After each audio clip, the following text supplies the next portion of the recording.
sahabat HSID, selamat datang di podcast pertama Homeschooling Insan dan Iswara. Senang sekali akhirnya HSID punya ruang baru untuk berbagi wawasan seputar pendidikan, parenting, perkembangan anak, dan dunia homeschooling. Saya Kamia, sebagai moderator pada podcast Homeschooling Insan dan Iswara kali ini, dan hari ini kita akan bahas satu topik yang sangat penting dan sangat berdekatan dengan kehidupan sehari-hari kita. Apa itu? Yaitu bullying di sekolah dasar. Hari ini aku nggak sendirian, teman-teman. Sudah hadir bersama kita Kak Nanang. Kak Nanang merupakan sekolah dasar dari Homeschooling Insan dan Iswara yang sudah memiliki pengalaman dalam mendampingi banyak siswa sekolah dasar. Halo Kak Nanang. Halo Kamia, terima kasih ya sudah mengundang saya di podcast Homeschooling Insan dan Iswara. Saya sangat berterima kasih sudah diundang dalam acara ini dan dapat membagikan pengalaman serta ilmu-ilmu yang sudah saya dapatkan selama menjadi seorang guru di sekolah dasar.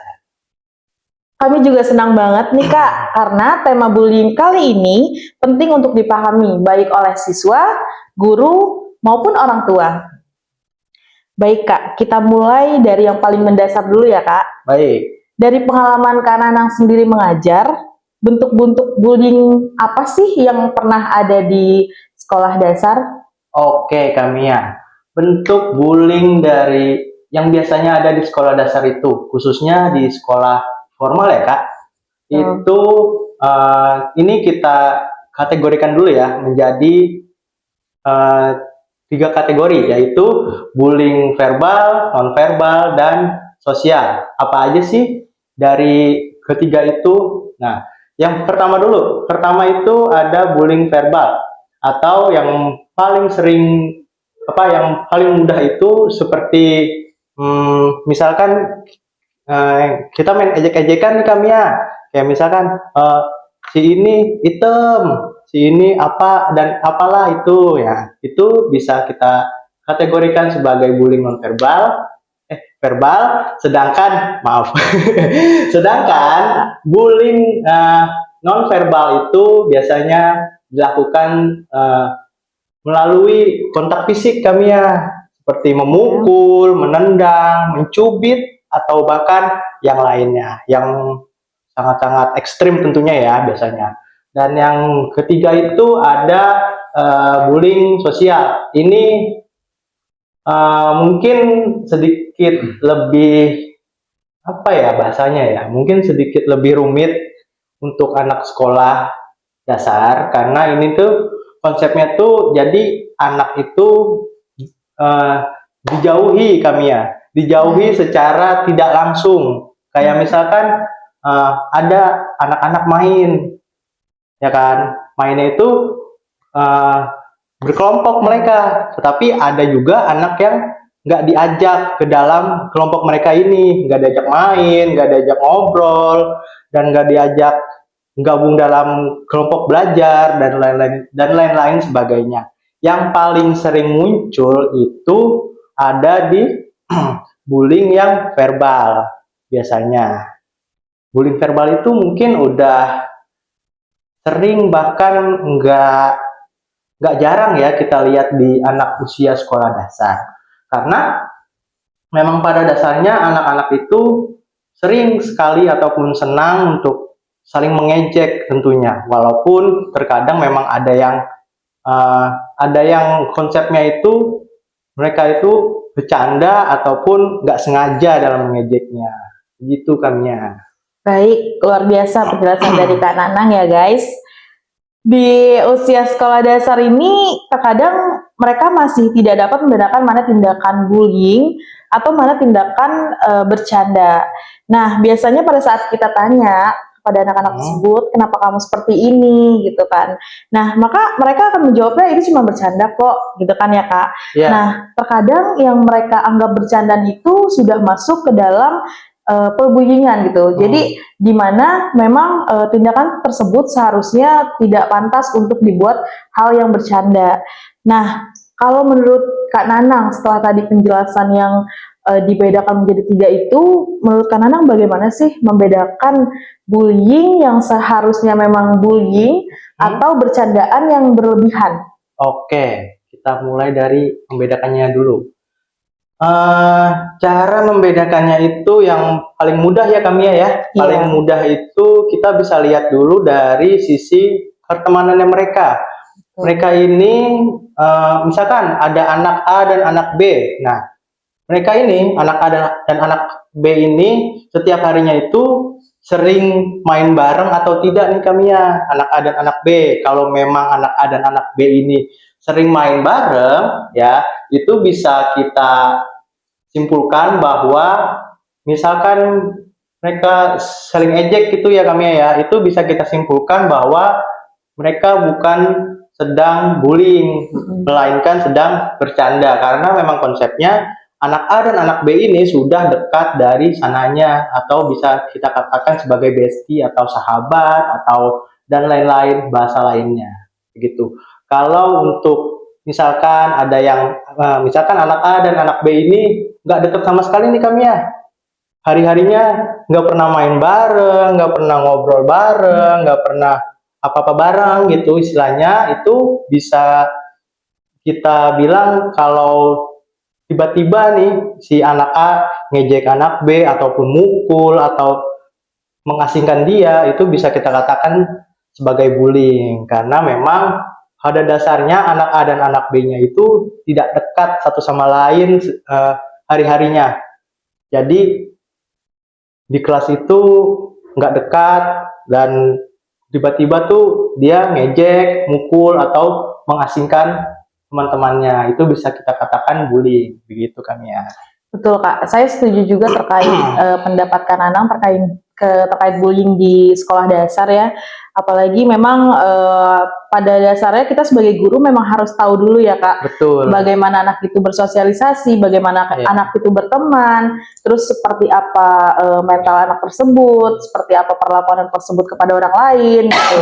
Dan dapat dikatakan juga bahwa guru itu berarti berperan sangat penting untuk mengetahui bagaimana kondisi anak-anak tersebut gitu. Jadi kita tidak bisa menjudge bahwa anak tersebut telah melakukan bullying atau telah melakukan tindakan yang semena-mena kepada temannya gitu kan. Oke, berarti peran guru di sini sangat penting ya Kak. Betul. Dan menurut Kak Nanang sendiri kenapa sih bullying bisa muncul di sekolah dasar? Oke, pertanyaannya bagus sekali nih. Mengapa bullying bisa muncul di sekolah dasar? Kalau menurut saya pribadi, bullying itu bisa muncul di sekolah, khususnya di anak usia sekolah dasar ya kami ya. Itu bisa muncul mungkin karena pertama, kebiasaan mereka di rumah. Ada juga anak yang di rumahnya itu istilah kata yang paling sering saya temuin ini, dia kurang kurang berbicara dengan orang tuanya ataupun dengan keluarganya juga bisa. Intinya anak ini tuh kurang sosialisasi, kurang sosialisasi dengan anggota keluarganya, teman-teman rumahnya, saudaranya. Jadi di sekolah ia membutuhkan perhatian lebih dari orang-orang sekitarnya. Nah, maka dari itu dia menghalalkan segala cara untuk menarik perhatian dari teman-temannya, termasuk tindakan bullying tersebut yang tidak harus dilakukan oleh anak seumur seusianya, gitu kan ya. Jadi kalau memang anak itu ingin perhatian lebih, nah disinilah fungsi guru SD sesungguhnya. Fungsi gurunya itu harusnya ia harus bisa membagi perhatiannya kepada setiap anaknya. Ya. Mengapa bullying ini lebih sering terjadi di sekolah formal Kamia? Apa Kamia tahu? Mungkin salah satunya benar kata Kak Nanang, mereka membutuhkan perhatian lebih kali ya Kak dari lingkungannya yang mereka tidak dapatkan di keluarganya gitu, salah satunya. Atau mereka ingin menjadi lebih hebat dari diantara yang lain, maka mereka akan melakukan tindakan di mana mereka harus apa ya, kalau dikatakan bukan secara istilah mengusir, tetapi harus menjatuhkan yang lain gitu ya Kak ya. Mungkin itu bisa dicontohkan. Betul. Dari contoh itu ada sedikit tambahan. Jadi sebenarnya alasannya itu tuh kurang lebih simpelnya adalah biasanya kami ya guru itu tidak bisa membagi perhatiannya ke seluruh muridnya, Ya, terutama di sekolah formal. Kita ambil contoh, saya pernah dulu itu ngajar satu kelas isinya 42 orang kami ya. banyak sekali ya 42 Kak. orang, iya. Kita bayangkan 42 orang itu semuanya ngomong kami ya. Betul. Ada yang kanan ngomong, kiri ngomong, tengah ngomong, teriak semua bapak, bapak, bapak. Nah, itu gimana kita membaginya perhatiannya? Justru susah. Maka dari itu, kita sebagai seorang guru tentunya harus bisa untuk membagi perhatian kita kepada anak-anaknya. Nah, dan sebagai poin penting, ayah dan bunda, selama saya mengajar sebagai guru sekolah dasar, saya bisa jamin di kelas saya tidak akan pernah ada yang namanya pembulian sama sekali. Baik di sekolah formal maupun di homeschooling Insan dan Iswara, saya bisa jamin itu 100% ya bunda. Karena saya selalu membagi perhatian saya kami ya pada anak-anak. Terkadang ada anak-anak yang gimana ya? Ada anak-anak yang ingin perhatian lebih dari gurunya. Misalkan ia sudah bisa selesaikan tugasnya lebih dulu nih, misalkan dari teman-temannya. Nah, ia ingin di approve oleh gurunya. Nah, disitulah peran guru harus bisa membagi perhatiannya kepada muridnya. Nah, agar si murid ini tuh juga senang. Karena anak-anak itu kami ya, anak-anak itu lebih senang dipuji oleh gurunya dibandingkan orang tuanya. Ini fun fact yang menarik. Anak-anak lebih senang dipuji oleh gurunya dibandingkan oleh orang tuanya sendiri. Karena guru itu lebih dihormati. Bisa kita bisa kita simpulkan bahwa anak-anak itu lebih menghormati gurunya dibandingkan orang tuanya, khususnya untuk gen alpha ya kami ya. Iya, betul, kan? Kami ya tahu kan gen alpha seperti apa. Nah, iya betul. Gen alpha itu sangat mungkin sangat apa ya bahasanya ya, sangat beda mungkin dari gen-gen sebelumnya, entah itu Gen Z atau milenial dan lain sebagainya. Karena gen alpha ini sangat beda. Jadi butuh perlakuan yang khusus juga kami ya, lebih untuk anak-anak usia sekolah dasar. Nah, dari yang saya bilang anak-anak itu lebih menghormati gurunya dibandingkan dengan orang tuanya, ini bisa menjadi sebuah poin penting khususnya di dunia pendidikan kami ya, karena kita sebagai guru bisa secara menyeluruh nih kami ya, secara menyeluruh untuk mendidik anak itu ingin menjadi seperti apa yang orang tuanya inginkan. Misalnya di rumah orang tuanya laporan, Pak, Bu, anak saya di rumah males, nggak mau belajar dan lain sebagainya. Namun ada kasus juga yang seperti itu, namun di sekolahnya justru ia lebih rajin dari biasanya. Di rumahnya males, nggak mau ngapa-ngapain, tapi di sekolahnya rajin. Nah, ada nggak anak ayah bunda yang begitu? Nah, bisa jadi sama nih kasusnya nih. Oke. Emang bagus, sebenarnya bagus untuk nilai akademiknya bagus gitu kan ya. Cuma terkadang guru juga harus mengingatkan kepada anak didiknya untuk selalu menghormati baik orang tua, guru yang lain maupun orang yang memiliki umur lebih tinggi darinya, harus sopan santun ya kami ya. Oke. Baik, luar biasa sekali jawaban dari Kak Nanang tadi terkait dengan bullying ya Kak. Bagaimanapun memang anak-anak usia sekolah dasar mereka masih belajar untuk mengenali emosi mereka, cara berinteraksi mereka, dan memahami batasan-batasan mereka ya Kak. Nah, tadi juga sudah dijelaskan bagaimana dari Kak Nanang mengskemakan siswa banyak yang memang harus dibutuhkan perhatian dan kita harus bisa membagi perhatian itu ya Kak. Ya, Nah, kalau misalkan dari Kak Danang sendiri pernah nggak berhadapan langsung dengan anak yang sudah dibully dan seperti kita tahu bahwa anak yang sudah dibully ini pasti cenderung akan lebih pendiam, ya.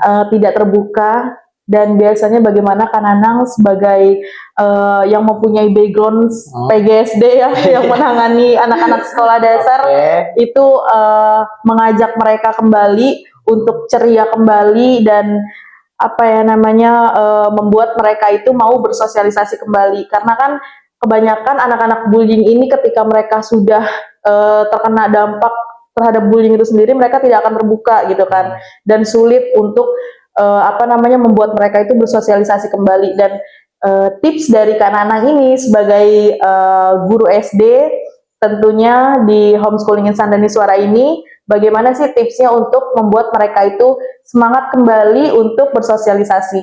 Oke. Ini kita mulai dari contohnya dulu ya Kamia ya. Baik Kak.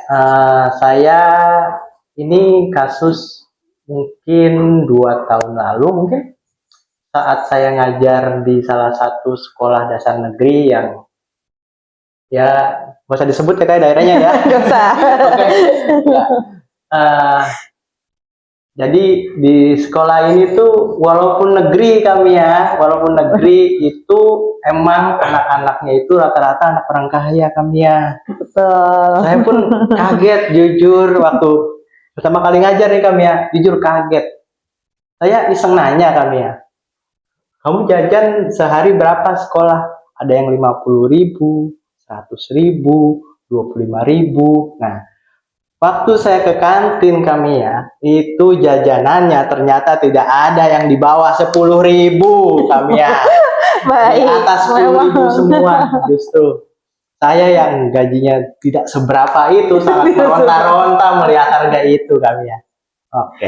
Nah, di balik anak-anak yang berkecukupan itu biasanya ada 1 atau 2 anak tuh yang bisa kita katakan kurang beruntung ya kami dari ekonomi. Di kelas saya itu waktu itu saya megang kelas 4 itu ada 1 atau 2 anak yang bisa kita bilang kurang cukup untuk ekonominya. Nah, dia ini awalnya ini saat saya masuk tuh saya nggak notice sama sekali karena dia emang diem aja. Saya mengiranya tuh ini anak tuh emang diem dan emang bisa belajar kami ya. Ternyata waktu mengumpulkan tugas itu dia ternyata nggak mengerjakan sama sekali. Ternyata memang kasusnya ia tidak bisa baca, tidak bisa berhitung, tidak bisa menulis. Ini menjadi kasus yang perlu ayah dan bunda perhatikan ya tentunya untuk di highlight untuk anak-anak zaman sekarang itu biasanya kalistungnya ini emang agak susah. Tetapi jika bersekolah di homeschooling Insan Dani Suara, saya bisa pastikan anak ayah dan bunda bisa kalistung dengan cepat. Wah, luar biasa. Kita lanjut ke topik kami ya. Baik. Baik. Setelah seminggu mengajar, ada kasus sih kami ya. Bukan kasus ya, sedikit pertikaian antara murid. Jadi bisa dibilang berantem karena rebutan alat tulis. Nah, si anak yang kurang berkecukupan ini kita sebut saja sebagai anak A ya kami ya. Nah, si anak A ini waktu itu ia ingin meminjam penghapus dari salah satu temannya, tapi tidak dipinjamkan dengan alasan ngapain dipinjemin, kamu aja nggak bisa nulis. Saat saya dengar itu, saya kaget langsung, kok bisa ngomong seperti itu. Untuk anak sekolah dasar ya Kak? Iya, khususnya anak sekolah dasar baru kelas 4. Ternyata waktu itu saya nggak langsung ambil sebuah tindakan, tapi saya mau mengamati dulu. Nah, awalnya saya menanyakan kepada teman-teman yang lainnya, emang apakah anak yang ngatain ini tuh emang hari-harinya seperti itu atau memang itu kejadian yang jarang. Ternyata memang sering seperti itu dan korbannya pun si anak A ini. Nah, dari situ saya bisa tahu bahwa anak A ini ternyata memang korban bullying di kelas itu. Tapi pada saat itu gurunya pun juga menutup mata karena gurunya sendiri pun bisa saya bilang introvert mungkin ya bahasanya, sangat introvert. Gurunya sendiri itu saat mengajar hanya memberikan tugas saja, tidak memberikan pendekatan yang lebih ke anak-anak, khususnya untuk anak sekolah dasar. Nah, dari situ selama saya mengajar, saya sedikit agak keras di kelas itu karena memang anak-anaknya emang agak-agak rebel bahasanya, agak-agak melawan, agak-agak uh, bahasa lainnya istilah kata bahasa Betawinya bangor, nah agak bangor kami ya, agak bandel, jadi harus agak keras juga di kelas itu. Nah, akhirnya setelah sekian bulan pembelajaran itu perlahan si anak A ini menemukan siapa yang cocok untuk dia ajak bicara atau istilah kata ya menemukan seorang seorang yang cocok dengannya di kelas. Akhirnya saya pindahkan duduknya mereka berdua secara bareng. Tuh. Mulai mulai dari saat itu saya melihat anak A ini tidak kembali atau tidak lagi murung seperti awal saya masuk karena pada saya saat awal masuk itu anak A ini hanya diam kami ya, diam, nunduk. Saya panggil pun cuma nyaut aja, iya pak, iya pak. Disuruh maju pun nggak mau, katanya malu. Yang saya yang saya kaget itu waktu sebelum saya keluar dari sekolah. Itu hari terakhir mungkin. Hari terakhir itu eh, biasa kayak perpisahan gitu-gitu. Nah, ternyata anak ini waktu saat sedang belajar di atas dengan gurunya, waktu melihat saya ingin keluar dari sekolah untuk yang terakhir kalinya di situ, dia lari dari atas, lari turun ke bawah, terus bilang bilang mana ya, aduh, agak-agak sedih sih sebenarnya, karena emang anaknya bisa dibilang sangat berkesan buat saya. Dia bilang, karena jangan lupa balik lagi ya ke sini. Nanti kita belajar lagi. Nah, dari situ saya menarik bahwa jika memang ada anak yang kurang beruntung di kelas, yang tidak bisa bersosialisasi dengan teman-teman sebayanya, nah, bisa jadi anak itu lebih cocok bersosialisasi dengan gurunya sendiri kami. Ya, karena pada dasarnya itu manusia itu kan memang makhluk sosial ya kami ya. Nah, kita nggak bisa membedakan nggak bisa membatasi ingin bersosialisasi dengan siapa, baik dengan teman, guru, rekan sebaya ataupun orang tua. Jadi kita kalau bisa untuk guru-guru yang di luar sana bebaskan anak-anak muridnya untuk bersosialisasi dengan siapapun tanpa batasan selagi dalam masih konteks mereka ini masih dalam tata krama ataupun sopan santunnya gitu kan. Luar biasa sekali ya teman-teman, jawaban dari Kak Nanang ini merupakan jawaban yang memang dari pengalaman pribadi Kak Nanang sendiri ya Kak. Dan luar biasa sekali untuk penanganan anak-anak yang terkena bullying oleh Kak Nanang sampai pada akhirnya mereka bisa untuk bersosialisasi, mereka bisa untuk show off di depan orang-orang ya Kak sekarang gitu. Dan masuk ke dalam topik yang dari tadi saya tertarik nih Kak, terkait homeschooling. Iya. Dari tadi kakak membicarakan tentang atau kesampingkan ke homeschooling Insan Daniswara gitu. Nah, saya juga ingin tahu dan penasaran gitu, bagaimana anak-anak homeschooling ini, anak-anak sekolah dasar pada homeschooling Insan Daniswara ini sangat rukun, sangat terjaga tata keramanya dan tidak ada pembuliingan gitu. Saya ingin tahu bagaimana Kananang memberitahu mereka gitu etika yang baik di luar sana gitu. Mungkin nanti itu bisa jadi contoh untuk para guru yang lain gitu kan, bahwa ada pengajar luar biasa nih di homeschooling Insan Daniswara sampai pada akhirnya di sini tidak ada catatan anak yang terbuli atau tidak pernah ada catatan bahwa homeschooling Insan Daniswara ini memiliki anak pembuli gitu. Nah, bisa berikan contoh Kak, anak tuh bagaimana cara mengajar mereka, bagaimana memberikan nasihat kepada mereka untuk tidak membuli gitu di homeschooling ini. Oke, kami ya. Sedikit ngorek dapur ya. Karena kalau proses ngajar itu kan memang sedikit rahasia buat Iya, guru, betul. khususnya masing-masing aja. Baik, nggak apa-apa sih, kita Siapa tahu nanti ya buat contoh Kak untuk kita yang lain. saling sharing-sharing sedikit berbagi aja.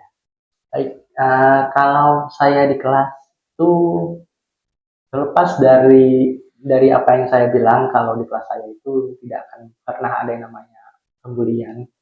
Itu karena pada dasarnya itu saya mengajarkan kepada anak-anak ya kami ya. Kita itu semua sama. Kita dibuat dari tanah, kita dilahirkan dari seorang ibu, kita berhak untuk belajar bersama, kita berhak untuk bisa baca, bisa tulis, bisa berhitung secara bersama-sama. Kita tumbuh kembang bersama-sama. Dan ada satu hal lagi yang saya selalu tanamkan kepada anak-anak. Kalau khususnya di sekolah itu saya tidak mau melihat anak-anak didik saya itu bandel, baik dalam bullying ataupun melanggar tata tertib yang ada di sekolah. Namun jika untuk di luar sekolah itu saya bebaskan kami ya, karena memang untuk di luar sekolah kan emang Kembalikan kepada orang tuanya ya Kak ya. Tanggung jawab orang tua. Tapi kalau di sekolah saya selalu mengajarkan kepada anak-anak dan mengingatkan bahwa di sekolah bukan tempat untuk melakukan kegiatan maupun sebuah tindakan yang melanggar aturan tata tertib yang ada di sekolah. Jadi saya bisa pastikan bahwa jika anak ayah dan bunda sekalian, sekali lagi saya ingatkan, jika anak ayah bunda sekalian bersekolah di homeschooling Insan Daniswara, khususnya untuk jenjang sekolah dasar, itu bisa saya pastikan tidak akan bandel ataupun tidak akan melakukan bullying dimanapun dan kapanpun. Lalu, jika memang saya melihat atau mendapati ada salah satu anak murid saya yang melakukan tindakan bullying ataupun tindakan kenakalan itu baik di lingkungan sekolah maupun di luar sekolah, biasanya kalau di homeschooling Insan Daniswara nih kami ya, biasanya kalau di homeschooling Insan Daniswara itu kita memiliki seorang konselor kami ya, seorang konselor ya. Nah, jika ada laporan masuk nih kami ya, misalkan anak-anak nakal nih, anak-anak nakal, terus masuk laporan ke saya. Nah, setelah itu saya menghubungi rekan saya yang seorang konselor di homeschooling Insan Daniswara juga tentunya ya bunda. Nah, nantinya konselor ini akan menangani anak ayah bunda semua, di mana ia akan menanyakan apa alasannya untuk nakal di luar dan lain sebagainya, apa alasannya melakukan tindakan bullying, melakukan kegiatan yang melanggar aturan tata tertib sekolah. Nah, jika sudah menemukan alasannya, dikembalikan kembali kepada saya yang menjadi tanggung jawabnya sekolah dasar di homeschooling Insan Daniswara. Dan itu menjadi rahasia dapur saya tentunya. Jika ingin tahu, sekali lagi, jangan segan untuk mendaftarkan anak ayah bunda ke dalam homeschooling insan dan nusantara. Luar biasa.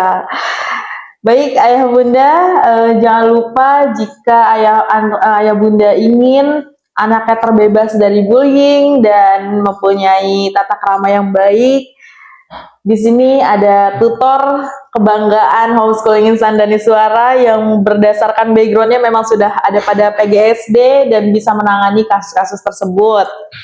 Nah, menarik adalah dari homeschooling insan dan suara itu yaitu tadi konselor, ya Kak? Iya, kami ya betul. Jadi homeschooling insan dan suara ini sangat tertata rapi ya Kak. Betul. Jadi untuk kerjasama antara tutor dan konselor juga sangat berfungsi gitu, yang dimana kita tidak atau jarang sekali menemukan bahwa di sekolah tersebut ada konselor tersendiri gitu. Yang kita temukan hanya guru yang memang menangani tata tertib, ya kan? Dan homeschooling insan dan suara ini mempunyai konselor itu memang di background psikologinya atau bagaimana Kak? Oke, sedikit buka-bukaan tentang background dari konselornya. Konselornya ini salah satu istilah kata teman satu alma mater saya dari UNJ, khususnya dari Fakultas Psikologi tentunya ya bunda. Jadi memang cocok untuk mendampingi anak ayah dan bunda jika memang membutuhkan konselor nantinya saat bersekolah di homeschooling insan dan suara. Begitu kami ya. Luar biasa sekali ya, memang dari segi pembelajaran, dari segi tutor, semua terproper di dalam homeschooling insan dan suara ini ya, bahwa konselor homeschooling ini tidak main-main gitu. Konselor homeschooling ini memang dibuat dan memang ada ya udah berdasarkan background dari psikologi gitu kan. Jadi beliau memang tahu bagaimana track record anak tersebut nanti, kejiwaannya anak tersebut nanti gitu ya. Yang dimana dapat bekerja sama dengan tutor untuk mendampingi sehingga di homeschooling insan dan suara ini tidak ditemukan kasus bullying ya Kak. Betul, kami. Luar biasa sekali. Oke Kak, untuk menutup sesi podcast kita kali ini, sebelum kita tutup, mungkin dari kakak tutor kita, Kakak Nanang ini ada pesan dan kesan atau pesan untuk anak sekolah dasar di luar sana yang memang masih melakukan bullying, atau tidak hanya anak sekolah dasar, mungkin anak sekolah yang lain, untuk mencontoh bahwa memang anak-anak di homeschooling insan dan suara ini tidak pernah terdeteksi kasus bullying gitu. Nah, itu boleh diberikan pesan bagaimana untuk bersikap dan bagaimana untuk bertata krama yang baik Kak. Baik, yang pertama khusus pesan untuk pelaku bullying ya. Untuk pelaku bullying, jangan menganggap apa yang kamu lakukan itu sebuah kesenangan, atau apa yang kamu lakukan itu bisa dianggap sebagai tindakan yang sangat wow bagi orang lain, karena hal itu sama sekali tidak keren bagi saya, karena menindas orang lain untuk kesenangan pribadi kamu itu tidak membuat kamu sebagai orang yang kuat ya tentunya. Itu malah menunjukkan betapa lemahnya dirimu, karena kamu harus menunjukkan sisi serammu kepada orang lain, khususnya kepada yang lebih lemah darimu, ataupun kamu membutuhkan backingan dari orang-orang lain untuk membuli teman-temanmu yang lebih lemah darimu. Selanjutnya, untuk para korban bullying, masuk saya juga pernah ya. Saya juga pernah. Ini sedikit plot twist ya ternyata ya Kak ya. Saya juga pernah.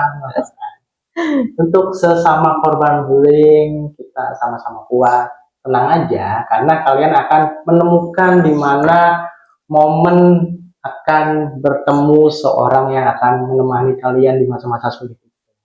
Tentunya ia akan berperan penting sebagai sahabat, bestie, ataupun bahasa lainnya. Yang penting dia akan menemanimu dalam masa-masa sulit itu. Tenang saja, pasti akan ada momennya di mana kamu menemukan orang yang akan menemani pada masa-masa sulit. Dan jangan takut untuk melawan orang-orang yang sedang membuli kamu, karena jika kamu takut, mereka akan lebih senang untuk membuli kamu. Nah, namun terlepas dari itu, jika memang tidak ada lagi yang bisa diharapkan, tidak ada lagi yang bisa membantu untuk kamu yang sedang dibullying, kamu bisa laporkan kepada guru maupun kepala sekolahmu langsung, ataupun ke orang tua langsung juga tidak apa-apa. Jangan takut untuk melaporkan setiap tindak kejahatan, baik di sekolah maupun di luar sekolah tentunya. Begitu kami ya. Sungguh pesan-pesan yang sangat luar biasa guys. Jangan takut untuk melaporkan tindakan kejahatan apapun ya Kak, Betul. mau di sekolah ataupun di luar sekolah. Jadi kita memang harus punya jiwa pemberani. Jika kita benar, kita tidak perlu takut untuk berbicara, untuk bertindak, dan untuk bersikap ya Kak ya. Oke, Kak Nanang, terima kasih atas waktunya, pesan-pesan tadi yang Kak Nanang sampaikan sekaligus menutup podcast kita pada hari ini. Dan terima kasih juga untuk ayah, bunda, dan sahabat Homeschooling Insan Daniswara sudah mendengarkan podcast pertama Homeschooling Insan Daniswara ini. Baik, Kak Nanang boleh diinfokan bagaimana sih untuk bisa daftar di Homeschooling Insan Daniswara ini? Baik, nah tentunya kami ya, kita di Homeschooling Insan Daniswara ini ya Bunda, setiap tahun selalu menerima penerimaan siswa murid baru. Ya, kita selalu membuka pintu kepada siapa saja yang ingin bersekolah di Homeschooling Insan Daniswara tentunya, baik itu siswa mutasi ataupun siswa yang baru mau mulai sekolah. Kami akan sangat welcome kepada anak ayah bunda yang akan bersekolah di Homeschooling Insan Daniswara. Nah, jika ingin mengetahui lebih lanjut, kemana sih Kak Nanang aku bisa menghubungi Homeschooling Insan Daniswara? Di mana sih aku mau daftarnya Kak Nanang? Nah, ayah bunda jangan khawatir, langsung saja lihat di bawah ini, nanti akan muncul semua dari akun sosial media kami. Terus admin kami yang akan siap membalas pesan ayah bunda secara cepat tentunya. Baik, terima kasih kami ya. Terima kasih juga Kak Waktunya Nanang. sangat menyenangkan sekali Terima untuk kasih. sharing-sharing khususnya tentang bullying ini.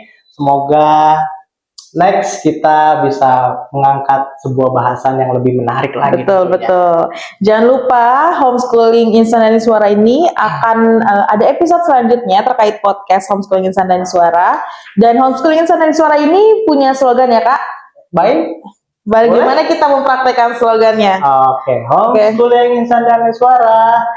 Cipta, rasa, karsa, karya. Terima kasih. Terima kasih atas waktunya Kak Nanang.